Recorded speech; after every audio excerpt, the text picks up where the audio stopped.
We will now move on to, I was saying that concludes the debate on supporting Scotland's fishing industry, and we'll now move on to the next item of business, which is a statement by the Deputy First Minister on Fife Ethylene Plant Mossmorran, and the Deputy First Minister will take questions at the end of her statement, and so there should be no interventions or interruptions.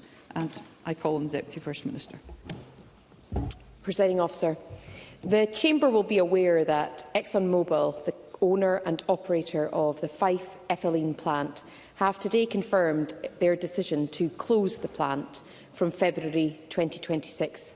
I am extremely disappointed by this news, which will be a devastating blow for the highly skilled individuals who make up the workforce at the plant, their families and the local communities, as well as the contractors and supply chain companies whose employment relies on the site.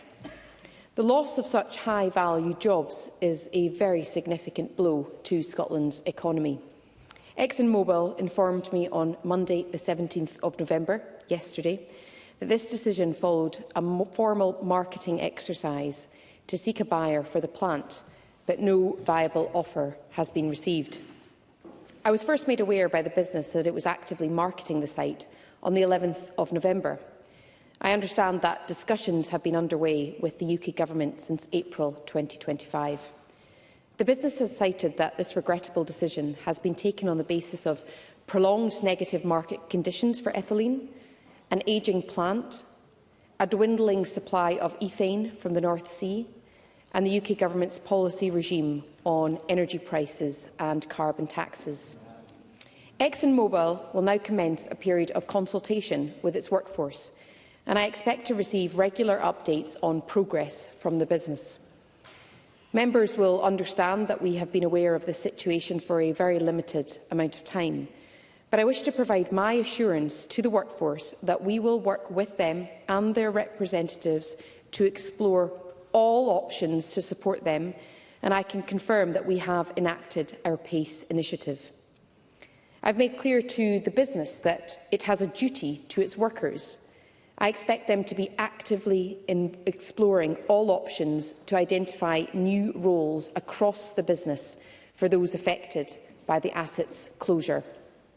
I also want to recognise that there are vast numbers of people in the wider community and supply chain who rely on the Fife ethylene plant for their employment.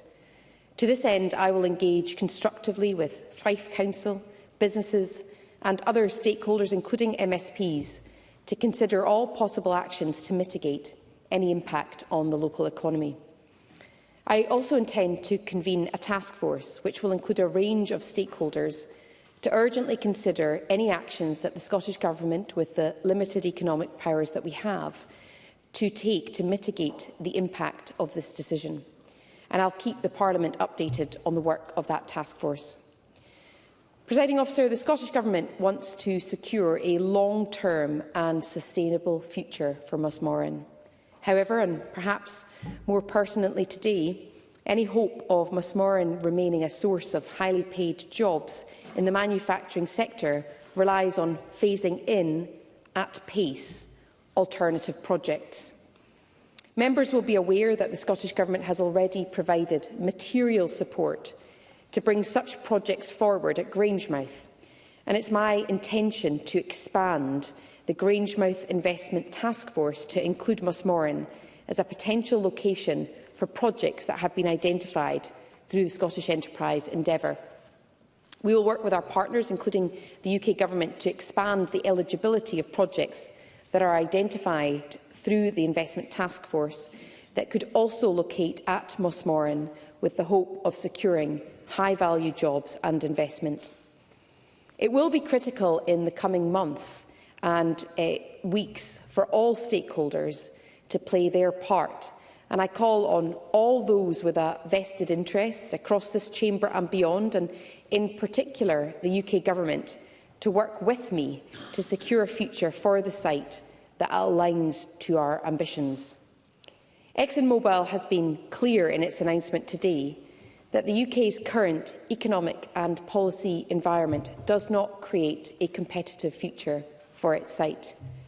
And it's clear that the levers for an industrial intervention, as we've seen in other UK nations like England at Scunthorpe and Wales lie with the UK Government. I believe that it is crucial that UK ministers consider what more they can do for the workers at the plant and take urgent action, overdue action, to address the high cost of energy which is slowly crippling industry, to help support the sector and the livelihoods of those who depend on it. Presiding Officer, I want to conclude by calling on ExxonMobil to ensure that they handle the next phase of this process with care and respect for their workforce and the wider economy, being conscious of their responsibilities as an operator, and to once again place on record my concern for the workforce and the assurance that the Scottish Government will do all that we can to mitigate the impact of this decision on those who are affected. Thank you. Thank you. The Deputy First Minister will now take questions on the issues raised in her statement. I intend to allow around 20 minutes for questions, after which we'll move on to the next item of business, and I'd be grateful if members wish to put a question where to press their request to speak buttons. And I call on Murdo Fraser. Thank you, Presiding Officer, and can I thank the Cabinet Secretary for her statement and for advance sight of it. And she is entirely correct to reference the body blow this is, not just to the workforce directly employed at Mossmorran, but to the wider supply chain, both across Fife and across Scotland as a whole, with a threat to 400 high-value, highly skilled jobs. This comes on the back of the closure of Grangemouth, with a similar impact. Our industrial capacity in Scotland is being hollowed out. And the Cabinet Secretary can't just put all the blame for this on the UK Government. We've seen from both governments a hostile environment to the oil and gas sector and the pursuit of a high-tax, low-growth agenda, damaging both the economy and the business environment. So rather than just putting the blame on the UK Government, as the Cabinet Secretary was doing in her statement, can't you tell us what action the Scottish Government will take, for example in its forthcoming budget, to create an economic environment in Scotland to support industries like this and avoid future similar closures? Deputy First Minister. Well, can I agree with Murdo Fraser's comment on the impact on staff and also recognise the impact on the wider supply chain? And we have secured agreement with the company to ensure that we have all the evidence that we need and the data that we need to ensure we do a very thorough economic analysis of what the impact will be. The Conservative Party are always quite quick to defend Labour-run UK Government when there are challenges like this. I prefer to look at the details that the company themselves have given for why they've made the decision that they have made. And it is our understanding that ExxonMobil has been in prolonged dialogue with the UK Government regarding the future of the site. The business has also been clear with me, and I've asked explicitly, that they recognise that the Scottish Government does not have the policy or fiscal levers to make a material difference to the economic fundamentals of this decision. The business has been clear that the UK Government's approach to carbon taxation and energy prices has had a fundamental bearing on this decision, and you can read their comments themselves. And I think the UK Government must seriously reflect that its choices are having a fundamental impact on the livelihoods of people living here in Scotland. And so, in order to respond well, we have to understand what the root causes are, and I've just outlined those.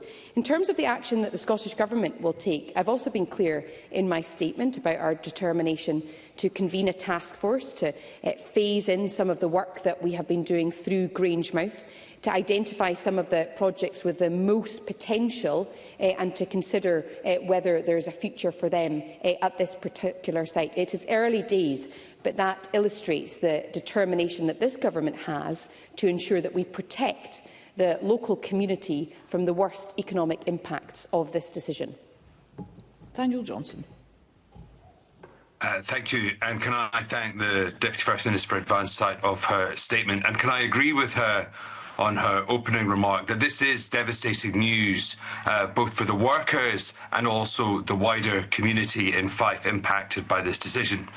But it's a decision that has to be viewed within the wider context of ExxonMobil facing global challenges to its revenues and making global restructuring decisions, including closures such as recently its chemicals plant in France.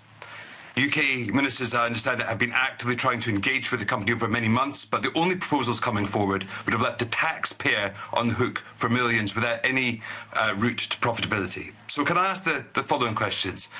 The Deputy First Minister made no mention of trade unions, and I understand that both Unite and GMB have significant memberships on site. Can I ask what dialogue she has had with trade unions about workforce and potential redeployment and retraining possibilities? Second, this is a site that is 40 years old but only had a 20-year lifespan. So what discussions have taken place over recent years, not just recent weeks, about the long-term viability of this site, given the fact that it is 20 years beyond its designed use? And lastly, this is not isolated. We are 26 years on from peak oil, and we have a chemicals industry dependent on the oil and gas sector.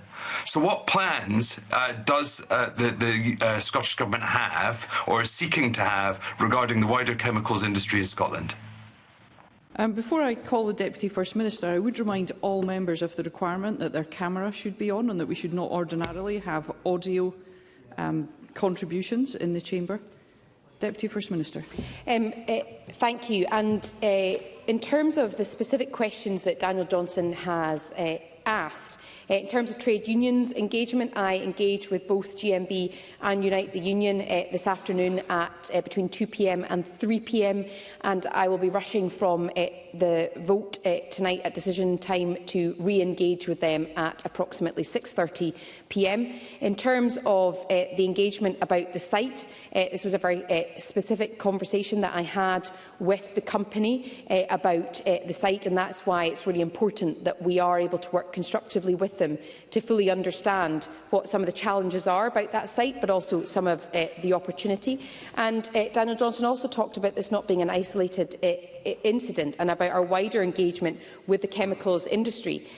He will appreciate, because of previous statements I've given in the chamber, that we are engaging quite extensively at the moment with the chemicals industry, and that has revealed a regular concern being cited by all the businesses about the impact of high energy costs. And I think it's a well-accepted fact across the chamber about the detrimental impact of overly high energy costs and the competitive disadvantage across the UK due to those high energy costs, particularly for industries that are very energy intensive. So hopefully that responds to those three questions, and I'm sure there will be further engagement in the weeks to come.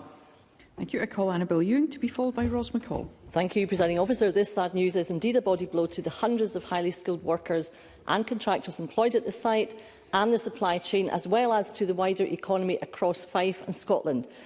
It is, Presiding Officer, a great pity, and I think very shoddy indeed, that the decision was leaked before the workers could be informed this morning. All fingers pointing in this regard to the UK Labour Government. But can the Deputy First Minister reiterate that the Scottish Government will indeed do all within its powers to support those losing their jobs and their livelihoods? And can she also further comment on reports that it is, in fact, the damaging and uncompetitive economic and fiscal policies of the UK Labour Government that have led to this decision? A UK Labour Government that has been prepared to actively intervene for jobs in England, but steps aside here and refuses to change course, as if Scotland simply does not matter. Deputy First Minister. Well, can I also share Annabel Ewing's concern about how this news ended up in the press and the vital importance of there being due process when informing workers about the future of their jobs and the importance of these confidential conversations. I think, secondly, Annabel Ewing has been a very long-standing and excellent representative of the community which will be most affected, and I can reassure her that we will do all that we can to support those who are losing their jobs.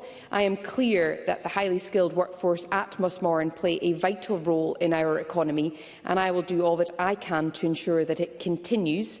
In terms of the last part of her question, the business has cited 4 reasons that have driven them to this decision. It's there in black and white. They talk about the challenging market, the age of the asset, the supply of ethane and UK government policies, the economic and fiscal policies that she references. And so it is absolutely clear that the lack of attention being paid to Scotland's industrial base and the lack of any subsequent action in response to those challenges which were raised with the UK government is a neglect of Scotland's workforce.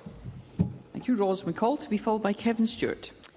Thank you, Presiding Officer. The statement highlights that there are a vast number of people in the wider community and supply chain who rely on Fife Ethylene plant for their employment.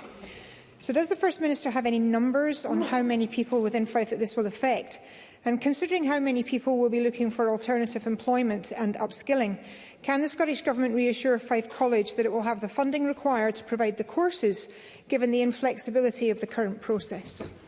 Deputy First Minister. The business has shared some initial data with us to aid our understanding of the workforce, and we want to continue to work with the company to ensure that we understand the full impact. She's right that to say that there are some initial staff, 179 ExxonMobil staff. There are also contractors associated, so they also will need support. And I engage at 6:30, as I said, with the unions, Unite and GMB, to understand how we can support them as best as we can. There are also the supply chain companies that I mentioned to Murdo Fraser, who will also employ staff who could be affected. So that tallies up to quite a significant number, which we are very conscious of, and intend to work with both the colleges and others through PACE to provide as much support as possible to every member of staff. Kevin Stewart, to be followed by Claire Baker. Thank you, Presiding Officer. The ExxonMobil press statement today points the finger at the UK's current economic and policy environment for the decision that they have taken. We have heard today about the high energy costs that companies face. We have heard about the impact of the Energy Profits Levy. And of course, there is Labour's tax on jobs, which adds to the woes of companies. Labour seem quite happy to intervene in other parts of the UK, in England and in Wales, including at Scunthorpe.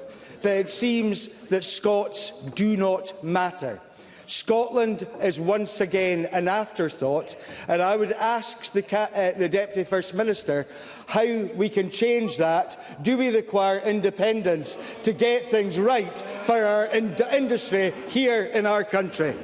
Deputy First Minister. Well, there have been a number of impacts on key industrial sites across Scotland in recent months. And there are some common threads that run through them, one of which I have referenced already, around high energy costs. And therefore, it is absolutely imperative that where the Scottish Government can have an impact, we do, as you have seen us take responsibility with Alexander Dennis. But where we don't have the levers, I think it's important that this Parliament unites with one voice to call on the UK Government to take very urgent, critical action. And where they refuse to take action, we must demand the right and responsibility to take action ourselves. I call Claire Baker, to be followed by Rona Mackay. Thank you, Presiding Officer. I have to say I am disappointed that the Scottish Government appear to be repeating and accepting the claims from ExxonMobil about their reasons for closure. To be clear, this is a company with huge profits who are making a commercial decision to close a site and cause significant job losses in Fife. This is a company which locked out over 200 contract workers this morning and has no trade union recognition. They have shown no real serious desire to engage with the UK Government because, in reality, they had already decided to close the site. The Scottish Government is meant to be working on a just transition for Mossmorran. Has that not involved any engagement with ExxonMobil over recent months? Over the summer, there were 150 contractor redundancies at Mossmorran. So what discussions took place at that time, and did they address the future operational sustainability of Mossmorran at all? Deputy First Minister. Well, I'd like to reassure the member that I challenge on behalf of trade unions and workers any decision that is taken which affects Scotland economically, particularly when it comes to our industrial base. But I can't ignore the fact that throughout each of these potential redundancy situations, businesses independent of one another have cited the same concerns that can be fixed at source by the UK Government, particularly around energy prices, but have not. So when I am led to believe that a business has engaged in good faith with the UK Government since April and there have been no policy changes, then I can assure Parliament that I will challenge the UK Government on those policy decisions, because I believe in standing up for Scottish workers and Scottish industry. Thank you. I call Rona Mackay to be followed by Mark Gruskell. I would be grateful if any conversations that are ongoing could cease and that we could make sure that we are listening to one another. Ms Mackay. Thank you, Presiding Officer. This will be an incredibly concerning time for the workforce and their families. Can I ask the Deputy First Minister what the Scottish Government's message is to all of those affected, and will she commit to engaging with the workforce who are losing their livelihoods? Deputy First Minister. Rona Mackay is absolutely right to highlight this as a devastating blow, and our thoughts are primarily with the workforce today at the Fife ethylene plant. Now, I recognise the valuable contribution that those individuals have made to Scotland's economy, and also that they are critical to our transition to net zero. We hear frequently about the importance of skills in the transition to net zero, and the workers at this plant have the skills and are essential for that just transition. Members will understand that this news is still sinking in. However, I give my commitment that we will explore with the business, worker representatives and trade unions what support over and above our PACE intervention could be deployed, and I welcomed ExxonMobil's commitment yesterday to play a proactive role in that process. Mark Gruskell, to be followed by Willie Rennie. ExxonMobil and Paul Greenwood should hang their heads in shame. The way they have treated workers today, locking people out of the workplace, absolutely disgraceful and shameful. I've been calling for a Mossmorran Just Transition Plan for years, led by unions, to secure jobs, to invest in the site and to cut climate pollution.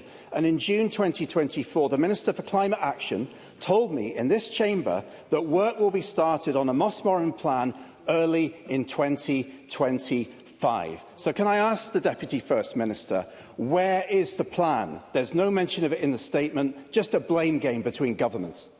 Deputy First Minister.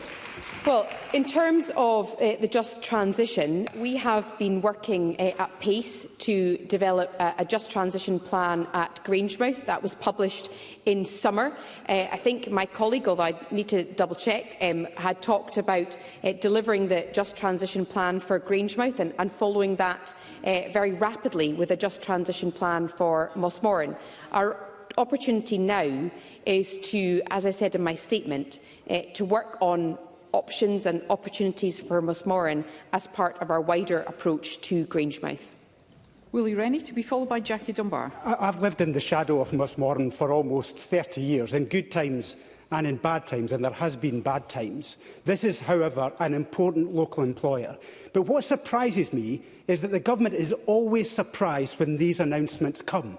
They should have seen this coming. There's been warnings for years, but yet we still have shocking statements in this Parliament. When are we going to have a proper plan, as was promised years ago, for these events, so that we can make sure that we have that just transition that the government's brilliant at talking about, but never actually delivers? Deputy First Minister. Well, in terms of wider engagement, there has obviously been engagement over an extended period of time. But the challenge that we are facing right now goes to the very heart of a proper just transition.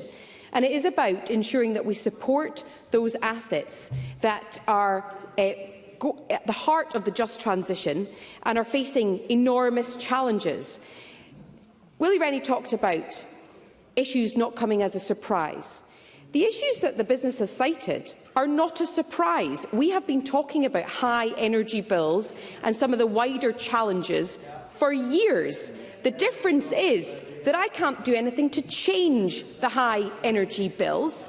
And so the point I made in my statement is that this Parliament has an opportunity to speak with one voice where we see these risks of redundancies and risks to these critical plants, to speak with one voice in demanding policy change that secures their future. And to do that, we need to know what is having the biggest impact, and it's there in front of us from the plant today, in their comments from ExxonMobil today, in terms of fiscal and policy changes that need to be made.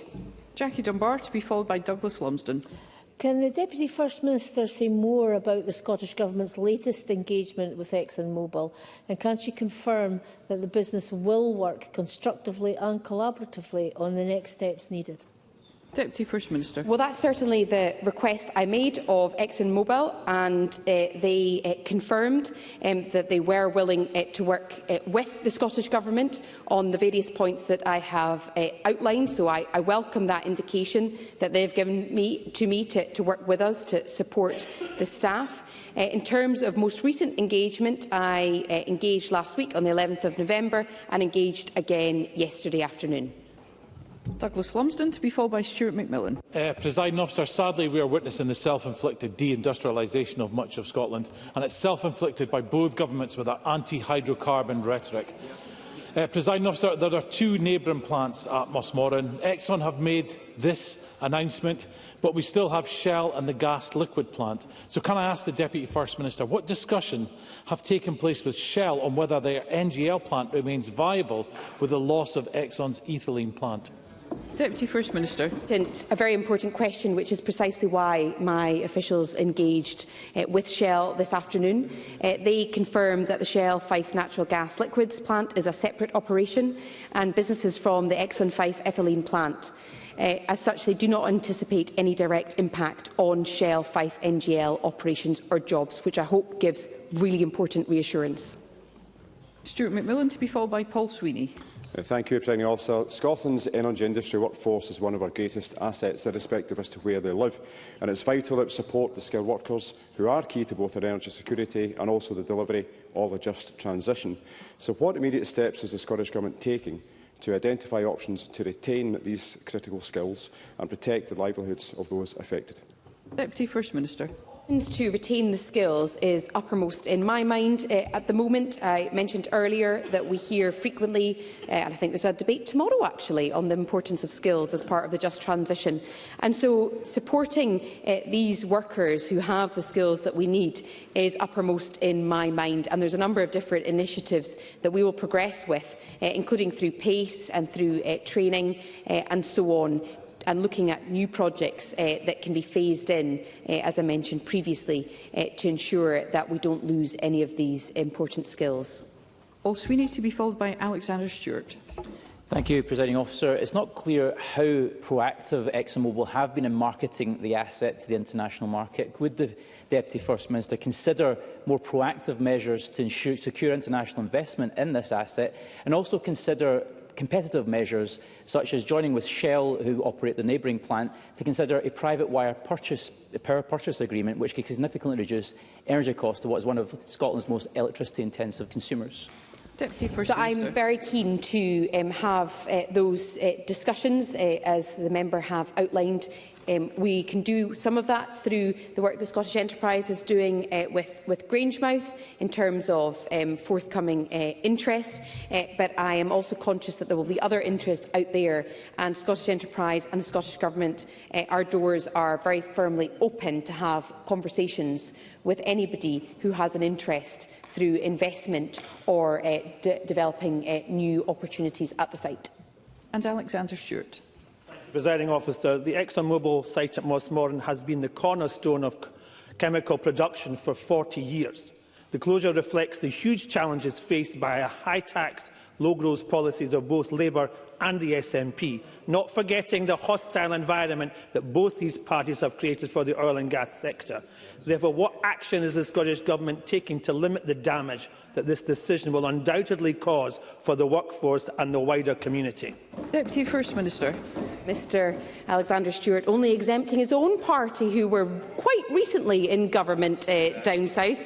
But in terms of the options ahead of us, I think I've outlined that there's an option here in terms of supporting the very skilled staff, and there is a second train of work which we will do through the task force primarily to look at new investment opportunities at the site, and then thirdly continuing to engage very actively with the company so that we understand as thoroughly as possible what impact this might have and what other options are available to us to safeguard the site, to support the workers and to protect the wider community from this impact.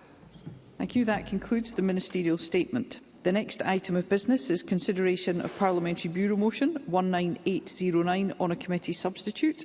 And I ask Graham Day, on behalf of the Parliamentary Bureau, to move the motion. Move, Presiding Officer. Thank you, Minister. The question on this motion will be put at decision time, and there are 6 questions to be put as a result of today's business. The first is that Amendment 19739.2, in the name of Tim Eagle, which seeks to amend Motion 19739 in the name of Marie Goujon, on supporting Scotland's fishing industry, be agreed. Are we all agreed? No. The Parliament is not agreed, therefore we'll move to a vote, and there will be a short suspension to allow members to access the digital voting